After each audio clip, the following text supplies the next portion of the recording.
Bonjour chers messieurs et dames, c'est votre magazine panafricaine Moissi Atalo. Aujourd'hui nous avons l'honneur de recevoir pour vous Madame Gisèle Ndaya, l'honorable Gisèle Ndaya, élue de la ville de Mbujimayi. Et c'est avec elle qu'on va essayer un peu de parler de tout ce qu'elle fait, de la politique, de ses organisations, de ses associations, de tout ce qu'elle a fait, de son parcours, et vous ne serez pas déçus. Merci.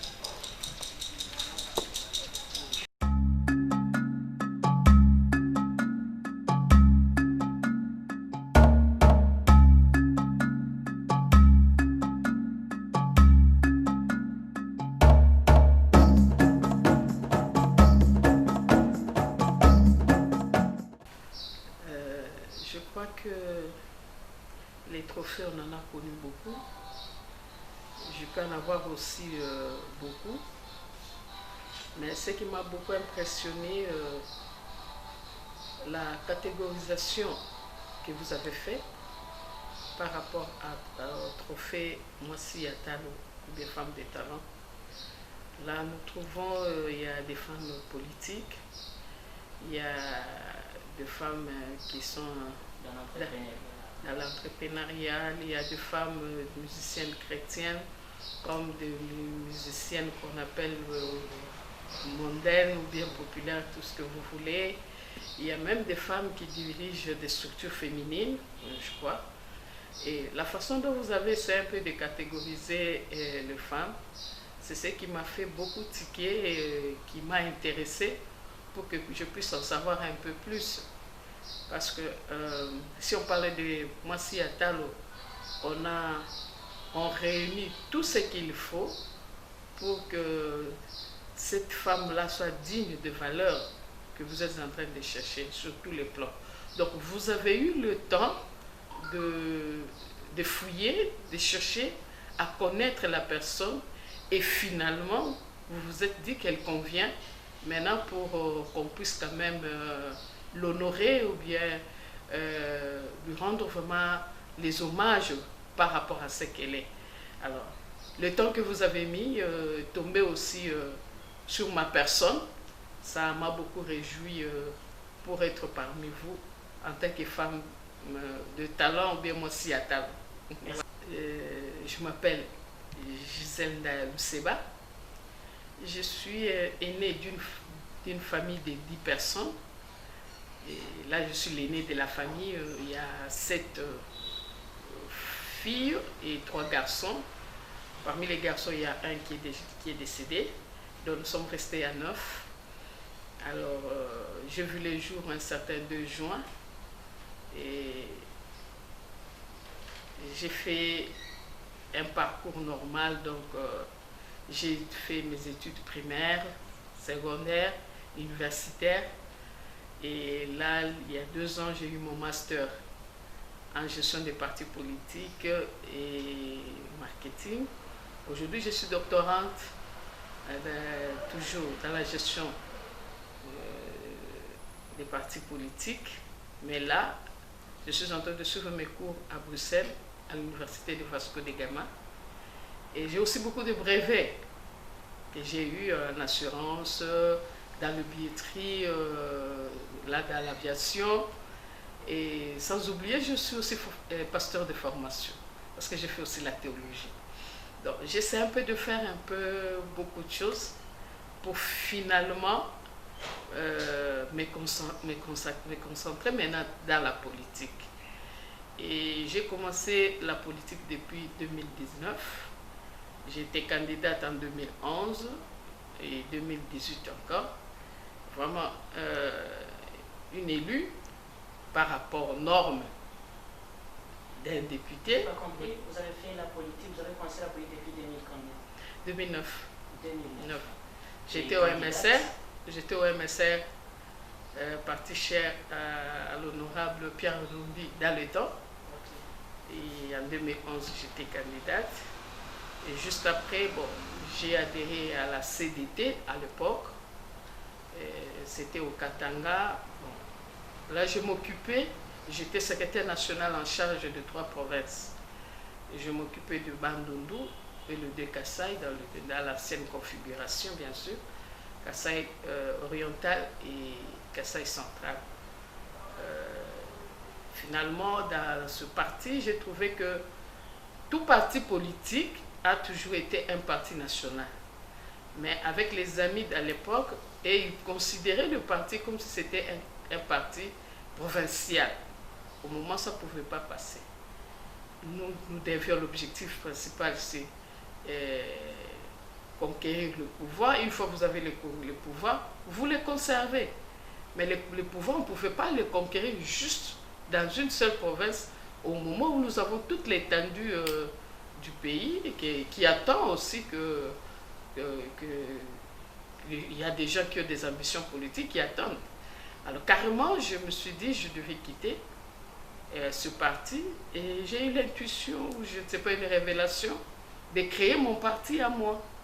C'est comme ça, aujourd'hui, je suis à la tête de la CDTI depuis 2014. Je suis présidente nationale de ce parti politique, Convention des démocrates travaillistes unifiés. Et là, mon parti est implanté dans 13 provinces sous le 26.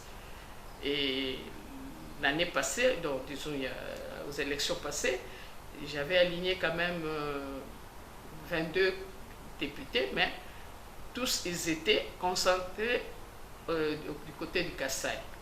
Avec tout ce que nous avons connu, moi-même et eux, on ne pouvait pas avoir quelque chose. Mais ce n'est qu'une partie remise, parce que dans la politique, il faut atteindre les objectifs.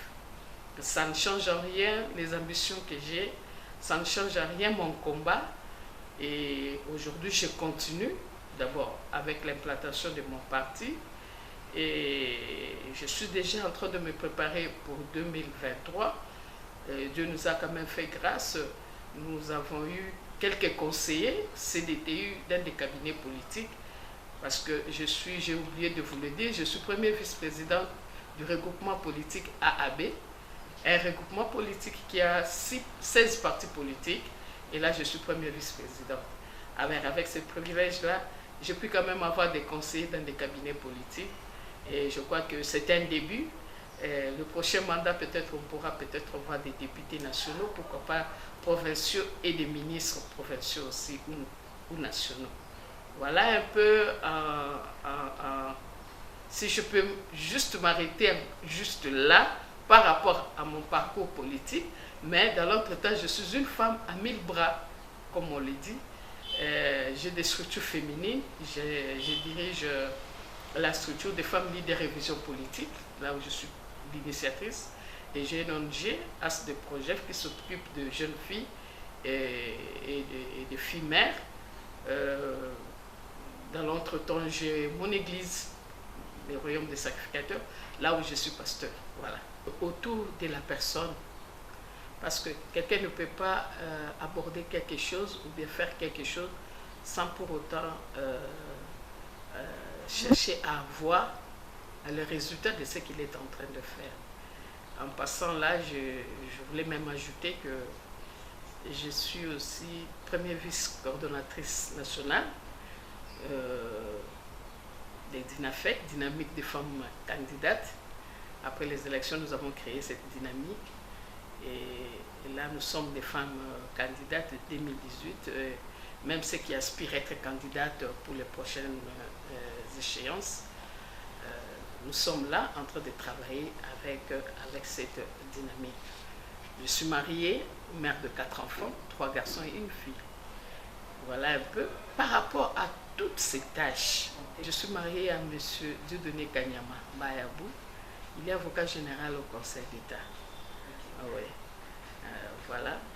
Et comme je l'ai dit, j'ai 4 enfants, 3 garçons et une fille. Donc par rapport à tout ce que je suis en train de faire, une mère,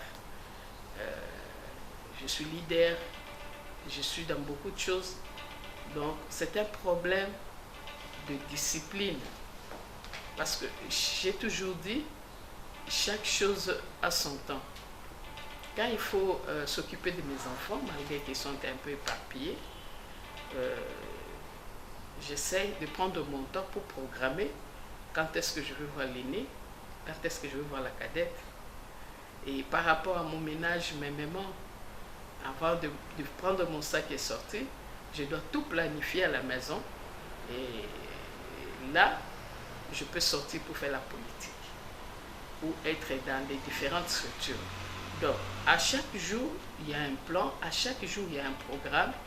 Et c'est par rapport à ce que je suis en train de faire et qui me permet de ne pas me sentir vraiment débordé ou bien dépassé dans ce que je fais. Donc, tout est planifié. Là, quand vous êtes arrivé, vous m'avez trouvé en train de préparer des kits. J'ai une activité demain à Selembao. Alors, j'étais en train de préparer des kits pour amener aux démunis là-bas.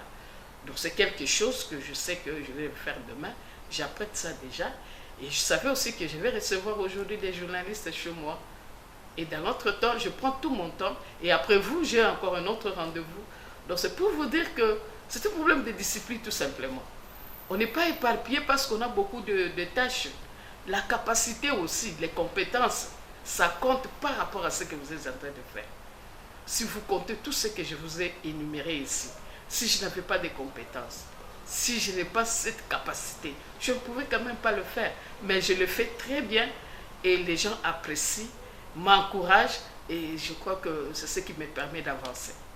La première fois, c'était une expérience, bonne ou mauvaise, bon, c'était une expérience. Mais ce que je regrette en 2018, j'ai été élu massivement. Parce que c'est la question que vous devez poser peut-être à ma base. Non, ça, tout malheureusement. le monde avait l'écho quand même que vous étiez oui. voté.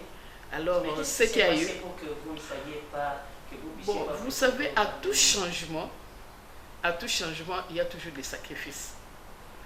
Comme on devait quitter les régimes qui étaient là et commencer un autre régime, moi je pense que nous étions des sacrifiés de ce régime-là. Et c'est comme ça que, par moments, ça me fait pas mal. Et comme il y avait des accords, des alliances... Ben oui, ça me fait pas mal. Mon coin, à Mbujima, c'était ça ma circonscription. C'est une circonscription qu'on avait carrément laissée à l'UDPS. Mais moi, je suis du FCC.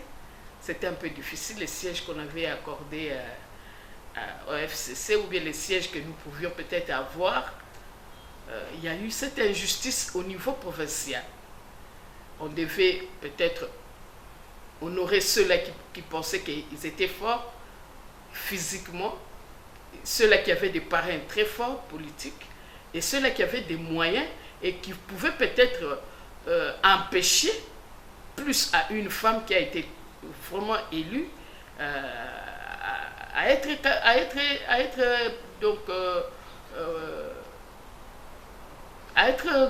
député national, voilà. Alors, on a pu changer ça comme ça à la dernière minute et tout le monde a vu cette injustice, mais je ne regrette pas parce que je me suis dit, je suis resté d'abord loyal à mon autorité morale et je continue la lutte parce que je n'ai pas encore eu ce que je suis en train de chercher. Mon parti est là, je suis politique, je ne peux pas baisser les bras.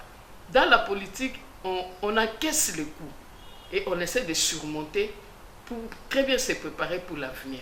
J'ai encaissé 2 fois, je crois la 3e fois, je ne serai plus distraite par rapport à ce qui peut encore arriver. D'abord, ma mission, c'est servir. J'aime bien servir. C'est pourquoi je me retrouve dans tout ce que vous énumérez. J'aime servir les autres. J'aime être là pour les autres. Pour preuve, je suis passé par la théologie aussi. Je suis pasteur, donc je suis au service des autres. Je ne poursuis pas vraiment un objectif particulier, mais seulement que dans la politique, il faut avoir le pouvoir. Et quand vous avez le pouvoir, ce pouvoir-là vous permettra d'aider les autres qui sont faibles à rebondir aussi. C'est ça ma lutte, et de promouvoir aussi la femme. Parce que de tout le temps, on sait que la femme, elle a toujours été délaissée. Mais il faut qu'il y ait une femme forte, une femme qui peut crier, qui peut aussi repêcher les autres pour que ces femmes-là se fassent sentir. Dans notre pays particulièrement, nous avons des femmes compétentes. Nous avons des femmes dynamiques. Nous avons des femmes qui peuvent réaliser vraiment des exploits. Mais ces femmes-là ne se font pas entendre. Ces femmes-là, elles sont négligées. Mais alors, il faut qu'il y ait un lobby des femmes qui peuvent parler tout haut. Comme aujourd'hui, vous m'avez donné cette opportunité de parler tout haut au nom de toutes les femmes qui peut-être aujourd'hui sont fatiguées. Parce qu'on sait que de tous les temps, les femmes n'ont jamais eu de moyens. Elles n'ont pas de parrain politique. Elles vont toquer à quelle porte? C'est comme ça qu'il faut qu'il y ait quand même d'autres qui essaient un peu de parler, qui essaient un peu de défendre la cause de cette femme et relever cette femme. Et demain, peut-être, le taux que nous avons aujourd'hui, de 30% là, en tout cas, on va remonter et arriver à 50-50. Et à ce moment-là, l'égalité va être là et la femme aura au moins sa place. Parce que j'ai toujours considéré la femme comme vraiment un dénominateur commun, ou bien la femme, elle est la plate tournante du développement. On ne peut pas parler d'un grand pays, on ne peut pas parler du développement sans qu'il y ait la femme partout, dès la créature.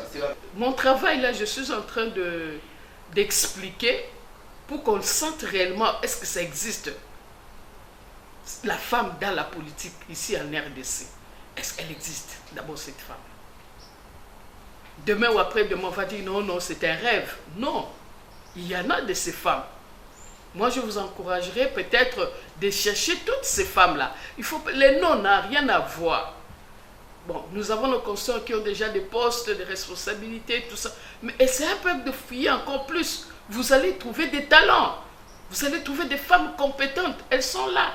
Hein? Elles sont là. Voilà que vous avez eu le temps. Mais moi, je ne vous ai même pas donné mon sujet, mais vous avez eu le temps de chercher même à connaître ce que je suis en train de faire. Donc, il y en a aussi d'autres. Il y en a aussi d'autres qui font de la même manière que moi, qui peut-être n'ont personne, hein, qui peuvent peut-être parler d'elles.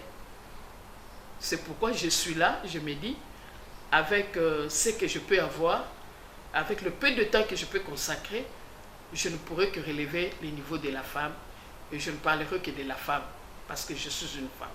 Je suis ravie de joie. Pourquoi? Parce que j'ai l'impression que ma lutte, elle est en train d'aboutir à un bon résultat. Pourquoi? Parce que hier, j'ai eu tel ou tel trophée. Hier, on a parlé de moi, vous avez dit pour l'info. Hier, j'ai été choisie, en passant même en 2018-2017, je crois, j'ai été parmi les femmes leaders politiques au Kasaï oriental avec l'ONU Femmes. J'étais l'une des femmes qu'on avait sélectionnées là-bas. C'est pour vous montrer que ce que je suis en train de faire n'est pas en vain. Mon combat, ou bien ma lutte, a porté quand même des fruits. Et j'espère que demain, je ne m'arrêterai pas ici. Je pourrais peut-être aller très loin. Peut-être avec ces trophées Moissi Atalo, ces trophées fera de moi quand même une femme forte dans notre pays.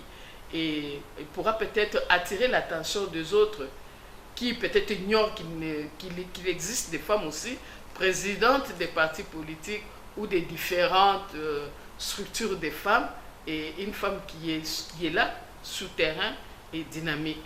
Alors là, ça me réjouit beaucoup. Ça me réjouit parce que je suis en train de monter. Et je sais qu'avec vous, j'aurai à faire beaucoup de choses. D'abord, je suis nationaliste. De nature, je suis nationaliste. J'aime beaucoup mon pays. Depuis mon jeune âge, j'ai toujours été dans des mouvements, hein, des jeunes qui luttent. C'était comme ça avec moi. Alors, je sentais toujours cette revendication. Quelque part, je réclamais, en tout cas, le droit d'être en tant qu'humain. Et ensuite, en voyant les abus sur la femme, c'est comme ça que ça m'a beaucoup révolté pour que je puisse plus travailler et revendiquer le droit de la femme. C'est pourquoi je suis dans la politique. C'est encore un grand travail parce que la femme n'est pas tellement représentée. C'est vrai qu'elle est là, elle a des compétences, mais n'est pas représentée. Et la raison, nous la connaissons tous. De tout le temps, la femme n'a pas assez de moyens pour travailler dur et se positionner. Ça, c'est propre aux hommes. Et quand il y a quelque chose, les hommes s'approprient de ça. Et la femme, elle est négligée. Mais alors, nous ne devons quand même pas baisser le bras. Je ne suis pas seule. Il y en a beaucoup. Nous avons l'honorable Mabunda aujourd'hui qui est présidente de l'Assemblée nationale. Moi, je pense que là où elle est, elle doit comprendre que c'est le combat des femmes. Et donc, il y en a des ministres, il y a des DG, des femmes. Elles doivent comprendre qu'elles sont là. Elles doivent garder ces postes-là jalousement parce que c'est un quota des femmes. On doit défendre la femme par rapport à cela. Et nous, dans la politique, en tant que des gestionnaires de partis politiques, nous devons aussi, à notre niveau, essayer un peu de revoir le système. En passant, je vais vous choquer un peu. On avait demandé dans des listes des partis politiques, les listes qu'on devait, les candidats qu'on devait aligner, à chaque liste, il devait y avoir la représentation des femmes. Mais il fallait voir quelles sont les femmes qu'on est allé chercher pour mettre sur les listes. Ce n'étaient pas des femmes compétentes et qui ne pouvaient même pas battre campagne. Parce que tout s'apprend, tout se prépare. Nous sommes dans un parti politique, une femme qui a toujours été dans la mobilisation, une femme qui a toujours été membre, on la prend directement, on la fait candidate. Vous attendez quoi d'elle? Rien. Mais il y a de ces femmes qui se sont préparées, il y a de ces femmes qui ont lutté, et ce sont ces femmes-là qu'on doit récupérer et mettre sur les listes. Et je doute fort que ces femmes-là ne peuvent quand même pas arracher des postes ou bien être élues. Je doute fort. Mais chez nous ici, la femme a toujours été marginalisée. La femme n'a pas sa place. Je ne sais pas si ce sont des pesanteurs culturels qui comptent, ou bien je ne sais pas si c'est notre mentalité, ou bien c'est ça l'Afrique, ou comment, mais il y a de ces pays quand même où vous trouvez, on a eu le temps de faire propulser la femme. Mais pourquoi pas ici chez nous, au Congo? Les mêmes écoles, les mêmes universités que les hommes ont étudiées, vous trouverez à côté, il y a des filles ou des femmes. Et alors, les femmes n'ont pas eu des professeurs à elles, les hommes n'ont pas. Non, mais les femmes, elles se disent, il y en a. Aujourd'hui, nous avons des femmes ingénieurs. Nous avons des femmes, sur tous les plans, vous allez les trouver, elles sont là.